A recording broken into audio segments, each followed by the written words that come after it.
ஜெயரங்கன். எழுதியவர் ஜே.ஆர். ரங்கராஜு. அத்தியாயம் 16. எதிர்பாராத சம்பவங்கள். பகுதி 4.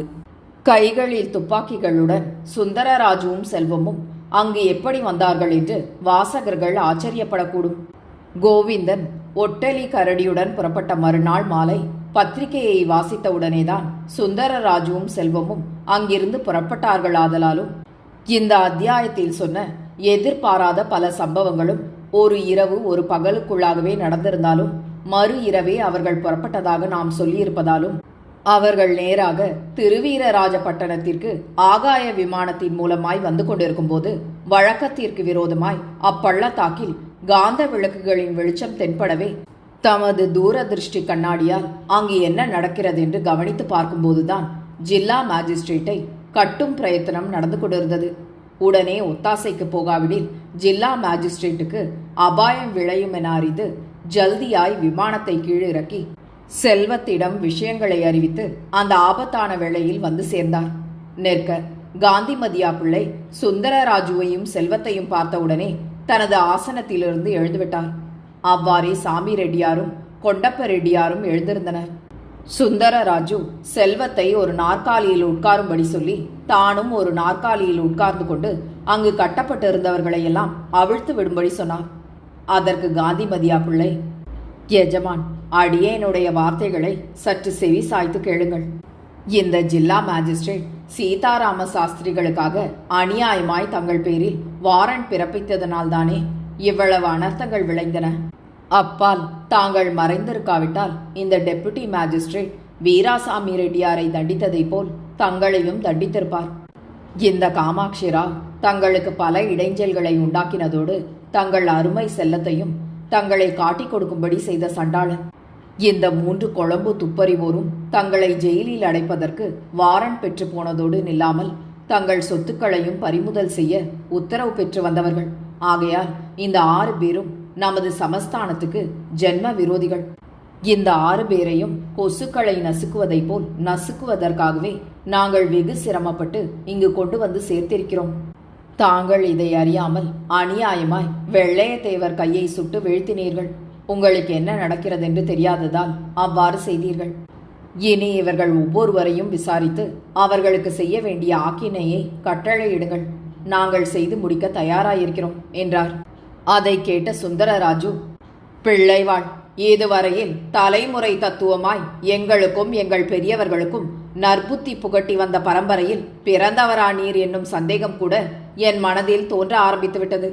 நீர் சொன்னபடி இவர்கள் 6 பேரும் எனக்கு விரோதமான காரியாதிகள் செய்தவர்கள்தான் என்பதை நான் ஒத்துக்கொள்கிறேன். ஆனால் அவர்கள் ஒவ்வொருவரும் தத்தம் கடமைகளை செய்தார்களே ஒழிய தங்களின் சொந்த சங்கதியில் சம்பந்தப்பட்டு சுயநலத்தோடாவது ஒரு லாபத்தை எதிர்பார்த்தாவது அக்கிரமமாய் ஒன்றும் செய்யவில்லை. நாம் சீதாராம சாஸ்திரியை படுத்தியதை போல் நம்மை அவர் இம்சித்து நாம் ஜில்லா மேஜிஸ்ட்ரேட்டிடம் பிரமாண வாக்குமூலம் கொடுத்து வியாஜ்யம் தொடர்ந்து அவ்வியாஜ்யத்தை அவர் அங்கீகரியாது தள்ளிவிட்டிருந்தால் நமது மனம் எவ்வாறு கொதிக்கும், வேகும் என்பதை சற்று யோசித்து பாரும். டெபுட்டி மேஜிஸ்ட்ரேட்டை போல் சத்தியவான் இப்பூவுலகில் உளரா என பேர் எடுத்த பிரபு. ஆகையால் அவரை கட்டியதை போல் கொடூரமான குற்றம் இல்லவே இல்லை எனலாம் என்று சொன்னதும் செல்வத்தை டெபுட்டி மேஜிஸ்ட்ரேட்டின் கட்டுக்களை அவிழ்க்க சொல்லி தான் போய் ஜில்லா மேஜிஸ்ட்ரேட்டின் கட்டுக்களை அவிழ்க்க சென்றார். அப்போது காந்திமதியா பிள்ளை கஞ்சாடை காட்டவே சுற்றிலும் உள்ள தேவமார் சந்தடி செய்யாது நெருங்கி சுந்தரராஜுவின் கைகளையும் செல்வத்தின் கைகளையும் பிடித்து கொண்டனர். சுந்தரராஜுவும் செல்வமும் தங்களை பிடித்தவர்களை உதர முயன்றார்கள். சுந்தரராஜு மட்டும் தன்னை பிடித்த ஒரு தேவரை உதறி தள்ளிவிட்டு தங்கள் கைத்துப்பாக்கிகளை வைத்த இடத்தில் பார்க்க வெறும் இடமாயிருந்தது. அதற்குள்ளாக 4-5 தேவமார் சேர்ந்து சுந்தரராஜுவை பிடித்து கொண்டார்கள். அப்போதும் அவர் திமிரிக் கொண்டேதான் இருந்தார். அந்த சமயத்தில் பக்கத்தில் இருந்த ஆலமரத்தில் ஊதுகுழல் ஊதிய சத்தம் கேட்டது. தக்ஷணம் 16 போலீசார் துப்பாக்கிகள் சகிதம் 4 பக்கங்களிலிருந்தும் வந்தனர். அவர்களை கண்டதும் தேவமார் சுந்தரராஜுவையும் செல்வத்தையும் விட்டுவிட்டு ஓட முயன்றனர். யாராவது ஓட முயன்றால் உடனே நிர்தாட்சணியமாய் சுடும்படி ஆலமரத்திலிருந்து குதித்த சொல்லமாட தேவர் உத்தரவிட்டார். அப்போது காந்திமதியா பிள்ளை, என்ன சொல்ல முத்து, நீ கூடவா உண்ட வீட்டுக்கு ரெண்டகம் செய்ய வந்தாய் என்றார். அப்போது அவன், நான் சொல்ல முத்து மாடனும் அல்ல, கள்ள மாடனும் அல்ல, நல்ல மாடன்தான்.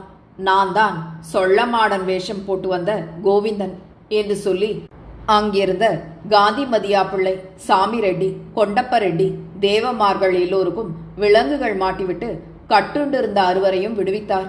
அச்சமயத்தில் அங்கு பாலரங்கராஜு, ஜெயலட்சுமி, சொல்லமாடதேவனை பிடித்துக்கொண்டு ஸ்ரீனிவாசலு ராஜு ஆகிய 4வரும் வந்தனர். ஸ்ரீனிவாசலு ராஜுவை காணவும் அங்கிருந்த எல்லோரும் அதிக ஆச்சரியப்பட்டனர். டெப்புட்டி மேஜிஸ்ட்ரேட் அவரை அப்படியே சேர்த்து கட்டி ஆலிங்கனம் செய்து கொண்டு யமனூரிலிருந்து எவ்வாறு எப்போது திரும்பினீர்கள் என்று கேட்டார். தனக்கு முந்தைய நாள் பிரஜை வந்தபோது ஸ்ரீமான் பாலரங்கராஜுவும் ஜெயலட்சுமியும் தன் காலாண்டை தனது கால்களை பிடித்துக்கொண்டு விசனமாய் உட்கார்ந்திருந்ததுதான் தனக்கு தெரியும் என்றும் மற்றவை ஒன்றும் தெரியாதென்றும் சொன்னார்.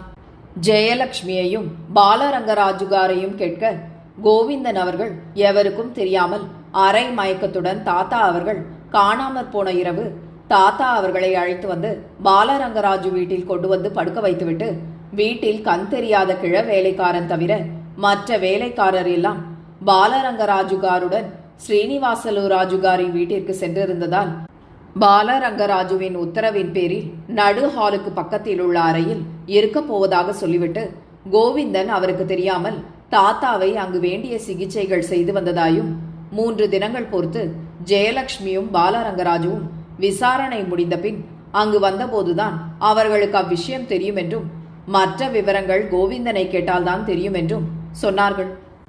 எல்லோரும் கோவிந்தனை கேட்க அது பெருங்கதை என்றும் சாவகாசமாய் சொல்லுவதாகவும் சொன்னார். ஜில்லா மேஜிஸ்ட்ரேட் கோவிந்தனிடம் கைகுலுக்கிவிட்டு அவரால் தான் எல்லோரும் தப்பினார்கள் என்றும் சொல்லி அவர் பிரபாவத்தை பற்றி பேசிக் கொண்டிருந்தார். எல்லோரும் ஸ்ரீனிவாசலு ராஜுவின் பேரில் கண்ணும் கருத்துமாயிருக்கும் சமயத்தில் காந்திமதியா பிள்ளை, சாமி ரெட்டி, கொண்டப்ப ரெட்டி ஆகிய 3வரும் எவருக்கும் தெரியாமல் ஓடிவிட்டனர். கோவிந்தனும் ஒன்றும் அறியாதவரை போல் சற்று நேரம் இருந்து அப்பால், காந்திமதியா பிள்ளை முதலியோரை காணவில்லையே, எங்கே என்று போலீஸ் இன்ஸ்பெக்டரை கேட்க அவர் அவர்களை ஒப்புவித்த போலீசாரிடம் கேட்க அவர்கள் திரு திரு என முழித்தார்கள். கோவிந்தன் தேவமாருக்கு சில போலீஸ்காரரை காவல் வைத்துவிட்டு மற்றவர்களை போய் அவர்களை தேட சொன்னாரே தவிர அவர் தேடப் போகவில்லை.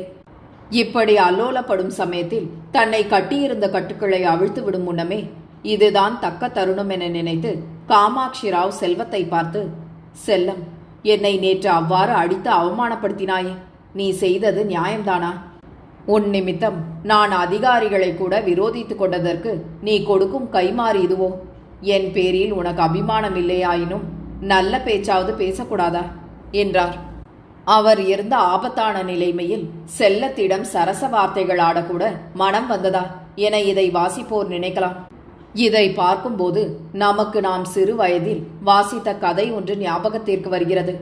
அதாவது, காட்டில் சென்ற ஒருவனை புலி ஒன்று துரத்தி வர அப்புலிக்கு பயந்து கிணறாயிற்றே என்று கூட பயப்படாது ஒருவன் கிணற்றிற்குள் படர்ந்திருந்த ஒரு கொடியை பற்றி கொண்டு கிணற்றில் இறங்கியதாகவும், பாதி வழி சென்றதும் கிணற்றில் தண்ணீரின் அருகில் 2 கிருஷ்ண சர்பங்கள் சீறி கொண்டிருக்க கண்டு மேலே பார்க்க தன்னை துரத்தி வந்த புலி கிணற்றின் கரையின் மேல் உட்கார்ந்து கொண்டு அவன் மேல் ஏறி வருவான், அப்போது அவனை அடித்து புசிக்கலாம் என உட்கார்ந்திருந்ததாகவும், கீழே இருக்கும் நாகங்கள் இறங்கட்டும் தீண்டலாம் என நினைத்து இருந்ததாகவும், இதற்கிடையில் தான் பிடித்து கொண்டிருந்த கொடியை ஒரு எலி கடித்து துண்டித்துக் கொண்டிருந்ததாகவும், கொடி முற்றிலும் துண்டிக்கப்பட்டால் கிணற்றில் விழுந்து நாகங்களால் கடிப்பட நேரிடும் என்றும், கொடியை துண்டிக்கும் முன் அதை பிடித்து மேலேறி கரை ஏறலாம் என்று பார்த்தாலோ தன்னை அடித்துக் கொள்வதற்கு புலி தயாராய் உட்கார்ந்திருக்கிறதென்றும், ஆகையால் எத்திக்கிலும் தன்னை ஆபத்து சூழ்ந்திருக்கிறது என்பதை அறிந்து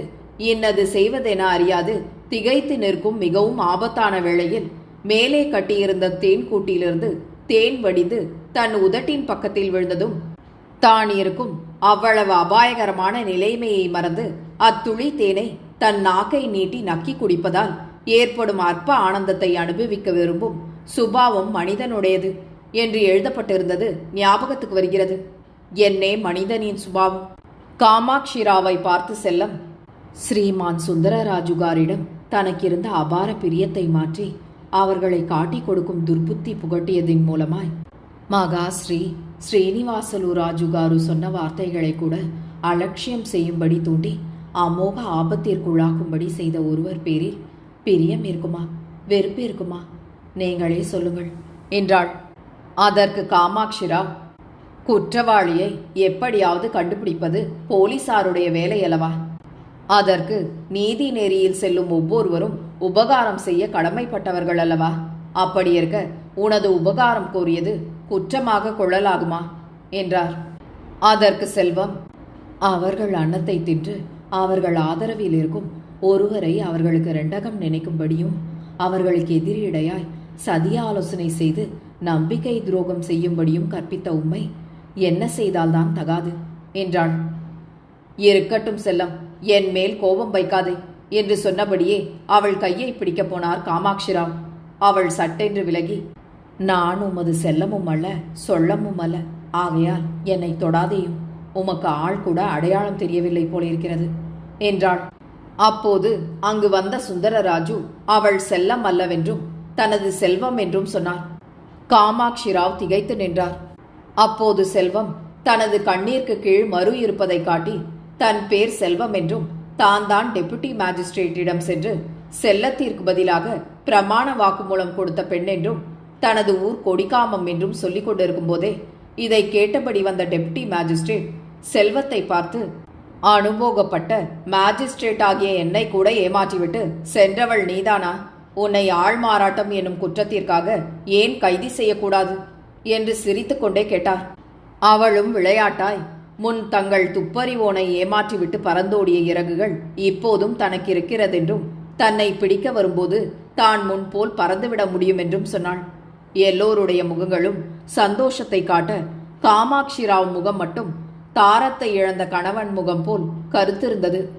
அப்பால் கைதிகளையெல்லாம் போலீஸ் ஸ்டேஷனுக்கு அனுப்பிவிட்டு எல்லோருமாக ஸ்ரீனிவாசலு ராஜுகாரின் அரண்மனை போய் சேர்ந்தார்கள். ஸ்ரீனிவாசலு ராஜுகாரு வழி நெடுக பாலரங்கராஜுவிடம்தான் அதிக பிரியமாய் பேசிக்கொண்டு சென்றார். நிற்க போலீசார் காவலிலிருந்து தப்பி ஓடிய காந்திமதியா பிள்ளை முதலிய மூவரும் விலங்குகளை தகர்த்தெறிந்து விடும்படி செய்து நேராக அரண்மனைக்கு வந்து காந்திமதியா பிள்ளை அறையில் புகுந்து செல்லத்தை அடைத்து வைத்திருந்த அறைக்கு போய் காந்த விளக்கின் உதவியால் ரொக்கம், நகைகள், கட்டாரி முதலியவை வைத்திருந்த இடத்தை பார்க்க தான் வைத்துவிட்டு வந்த இடத்திலேயே எல்லாம் இருக்க கண்டு அதிக சந்தோஷப்பட்டு அவைகளை எடுத்துக்கொண்டு மூவரும் படகேறி பொழுது விடுவதற்குள் அந்நிய தேசம் போய்விடலாம் என நினைத்து காந்திமதியா பிள்ளை தமது ஜோப்பியில் அவைகளை வைத்தார். அப்போது பின்னாலிருந்து யாரோ மூவர் அம்மூவர் தொண்டைகளையும் இறுக பிடித்ததாக தெரிந்தது.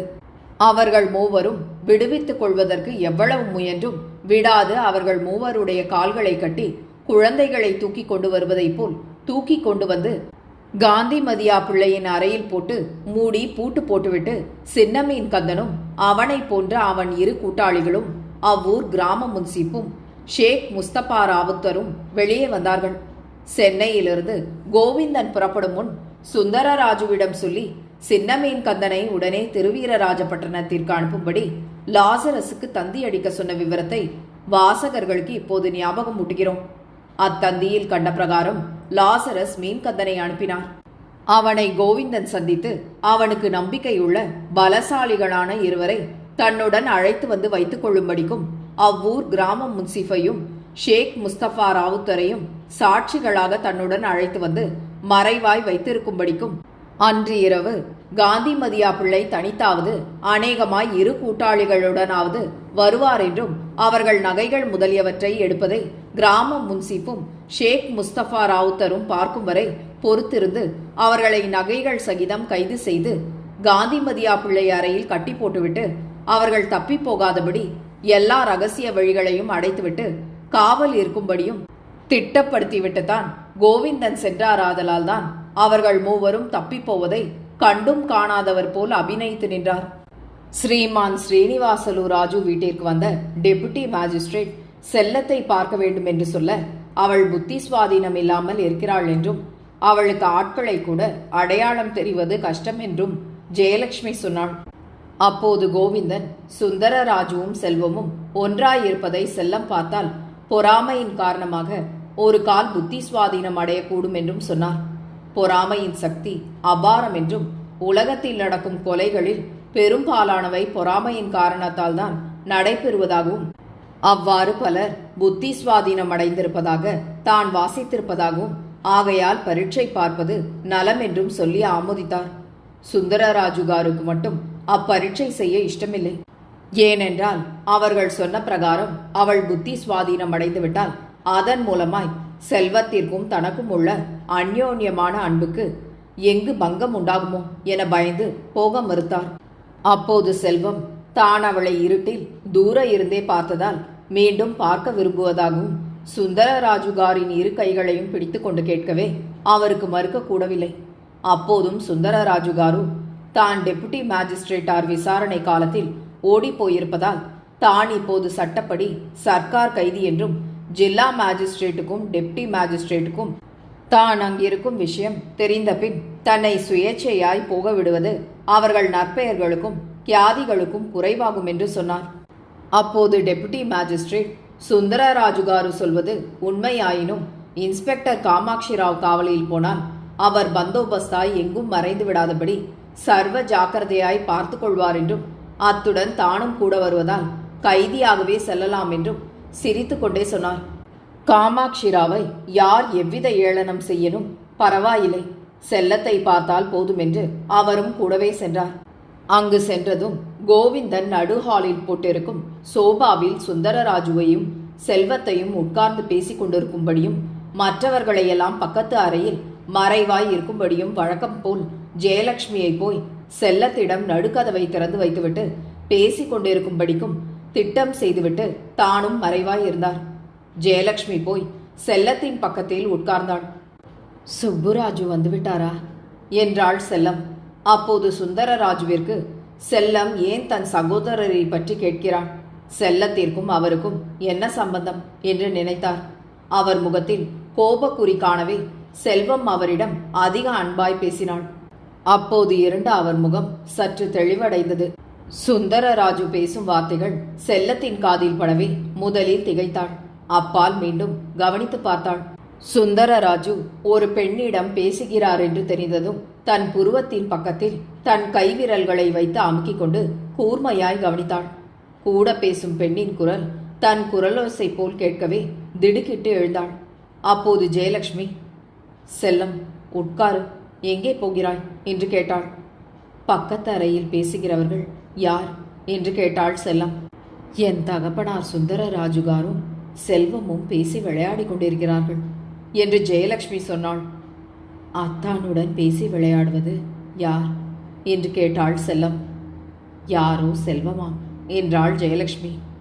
செல்வம் என்பது யார் என்று செல்லம் கேட்டாள். கொழம்பு கொடிகாமம் காரியாம், அவள்தான் இப்போது என் நாயனாவுடன் நிற்கிறாளாம். உனக்கு அதை பற்றி கவலை என்ன? காமாட்சி ராவ் சற்று நேரத்திற்கு முன்பு கூட உன்னை தேடிவிட்டு சென்றார். சுப்புராஜு சின்ன நாயனாவும் இப்போது வருவார்கள் என்றாள் ஜெயலட்சுமி. உன் நாயனா அவர்கள் கொடிக்காமத்தில் என் படத்தை வைத்து நித்தம் மாலைகளில் புஷ்பம் போட்டு என்னை பார்த்து வருவதாகவும் வேறு எப்பெண்ணையும் கனவில் கூட கருதுவதில்லை என்றும் சொல்லிவிட்டு போனாரே, இப்படி என்னை ஏமாற்றலாமா என்றாள் செல்லம். அதற்கு ஜெயலட்சுமி, நீ இன்ஸ்பெக்டர் காமாட்சி ராவின் சதிய ஆலோசனைக்குட்பட்டு என் நாயனாவை பிடித்து கொடுக்க பார்த்தாயே, அவரே நேரில் வந்து பார்த்து உன்னை அழைத்து கொண்டு போய் அவர் தகப்பனாரிடம் விடவில்லையா? அவர் உன்னை பயங்கரமான இடத்தில் அடைத்ததாக சொல்லவில்லையா? நேற்று கூட என் சிற்றப்பா சுப்புராஜுவை பிடித்து கொண்டு நீ தொந்தரவு செய்யவில்லையா என்றதும் அப்போதுதான் ஏதோ அவள் ஞாபகத்திற்கு வர அவள் உடல் முழுவதும் மயிர் கூச்செறிந்தது. உடனே எழுந்தாள். எழுந்த அவசரத்தில் அவள் தலைமயிர் அவிழ்ந்து முழங்கால் வரை தொங்கிற்று. கதவை படீரென்று திறந்ததும் செல்வமும் சுந்தரராஜுவும் உட்கார்ந்திருந்த சோபா இருக்கும் அறைக்குள் வந்து நின்று கொண்டு அவர்கள் இருவரும் உல்லாசமாய் பேசிக் கொண்டிருப்பதை திருவென்று பார்த்தாள். சுந்தரராஜுவின் பக்கத்தில் உட்கார்ந்திருக்கும் பெண் தன்னை போலவே இருக்கவே தான் தான் அவளோ அவள்தான் தானோ என திக்பிரமை கொண்டு சற்று நேரம் கவனித்து பார்த்து ஆக்ரோஷத்துடன் அலறி சென்று சுந்தரராஜுவின் மடியில் போய் உட்கார்ந்து தன் இரு கைகளாலும் அவர் கழுத்தை கட்டிக்கொண்டு அவர் கன்னங்களில் மாறி மாறி முத்தம் கொடுத்தாள். செல்வத்துக்கு ஒரு பக்கம் பொறாமை ஏற்பட்ட போதிலும் செல்லம் அடைந்த கஷ்டங்களையெல்லாம் எண்ணி ஒன்றும் பேசாதிருந்தாள். சுந்தரராஜுவுக்கு இன்னது செய்வதென தோன்றாமல் அவள் மனம் புண்ணாகும்படி நடந்தால் போன பைத்தியம் மீண்டும் வந்துவிடும் என கோவிந்தன் எச்சரித்து அனுப்பியதை நினைத்து தமது வெறுப்பை அடக்கிக் கொண்டிருந்தார். அச்சமயத்தில் கோவிந்தன் அங்கு வரவே செல்லம் விழுந்து சுந்தரராஜுவின் பக்கத்தில் உட்கார்ந்தாள். அப்போது கோவிந்தன் ஜாடை காட்டியபடி காமாட்சி ராவ் அங்கு வர அவரை முன்பின் அறியாதவள் போல் செல்லம் இருந்தாள். அப்பால் மறைந்திருந்த எல்லோரும் ஒருவர் பின் ஒருவராக கோவிந்தன் கூப்பிட்டு அனுப்பியபடி சுப்புராஜுவும் அங்கு வந்தார். அவரை பார்த்தும் செல்லம் அவரை கவனியாமல் இருந்தாள். அப்போது கோவிந்தன் சுந்தரராஜுவை பிரிந்திருந்ததில் காமாட்சி ராவ் அவளிடம் சேரும் முன்னமே செல்லத்துக்கு புத்தி சிதறியிருந்ததாகவும் அப்படி புத்தி சுவாதீனம் இல்லாத காலத்தைதான் அவள் சுப்புராஜு பேரில் மையல் கொண்டிருந்தாள் என்றும் அவ்விஷயங்களெல்லாம் அவளுக்கு இப்போது தெரியவே தெரியாதென்றும் அதற்கு அத்தாட்சியாக பல சாஸ்திர புஸ்தகங்களை காட்டி அவள் உடம்பு சில தினங்கள் காமாட்சி ராவுக்கு சொந்தமாயிருந்தாலும் அவள் மனம் எப்போதும் போல் தூய்மையாய்த்தான் இருக்கிறதென்றும் சொன்னதோடு செல்லமும் செல்வமும் சொந்த இரட்டை சகோதரிகள் என்று சொல்லி அவர்களுடைய விற்த்தாந்தங்களை எல்லோருக்கும் தெரியும்படி எடுத்து சொன்னார். அவர்கள் இருவரும் சொந்த இரட்டை சகோதரிகள் என்று கோவிந்தன் சொன்னதும் அவ்விருவரும் ஒருவரை ஒருவர் அணைத்து முத்தமிட்டு கொண்டு உண்மை சகோதரிகளாயினர். அப்பால் எல்லோருமாக ஸ்ரீனிவாசலு ராஜுகாரின் அரண்மனைக்கு சென்று படுத்துக் கொண்டனர். ஜில்லா மேஜிஸ்ட்ரேட்டுக்கும் டெபுட்டி மேஜிஸ்ட்ரேட்டுக்கும் தனித்தனி அறைகளும் சௌக்கியமான படுக்கைகளும் கொடுக்கப்பட்டிருந்தும் இருவருக்கும் தூக்கம் பிடிக்காததால் வெளியில் வந்து வெகு நேரம் வரையில் சுந்தரராஜுவின் விஷயத்தை பற்றி பேசிக் கொண்டிருந்துவிட்டு ஒருவித முடிவுக்கு வந்த பின் இருவரும் போய் சௌக்கியமாய் படுத்துறங்கினார்கள். திரு J.R. ரங்கராஜு அவர்களின் இந்த நாவலை உங்களுக்காக வாசித்தது நிமா மனோ. கேட்டு மகிழ்ந்து விரும்பி பகிர்ந்து பதிவு செய்யவும் நன்றி.